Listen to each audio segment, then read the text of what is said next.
অনেকের মতাদর্শে আছে আউলিয়া কেরামরা রাজনীতি করবে, অরাজনৈতিক আমরা অনেকে, আমি অনেক জায়গায় আমরা সবসময় শুনেছি, অনেক দরবারে একই কথা শোনা যায়। আমি একটা কথা আমি আপনাদেরকে বলবো, যদি আপনি দেশের রাজনৈতিক নেতা নন, যদি দেশের আপনি একজন সাধারণ খালি নাগরিক হয়ে থাকেন, তাহলে কিন্তু সেই ব্যক্তি কিন্তু রাজনৈতিক। হয় আপনি দেশের মানুষের খেদমত করবেন, অথবা কারো দ্বারা আপনি শোষিত হবেন, কারো দ্বারা আপনি বঞ্চিত হবেন, কারো দ্বারা আপনি অপমানিত হবেন, কারো দ্বারা আপনি অবহেলিত হবেন।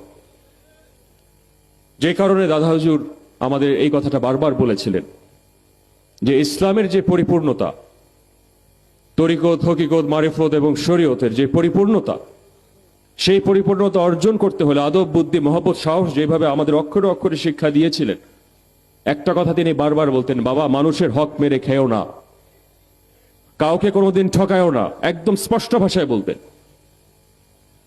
কারো রিজিক কোনোদিন কেড়ে নিও না, মানুষের কল্যাণে তোমরা জীবনকে উৎসর্গ করো। গ্রাম বাংলার প্রত্যন্ত অঞ্চলের মানুষ যারা অবহেলিত, তাদের পাশে দাঁড়াও। মজলুম জনতা যারা রয়েছে তাদের পাশে তোমাদের দাঁড়াতে হবে, এটা আমার হুকুম।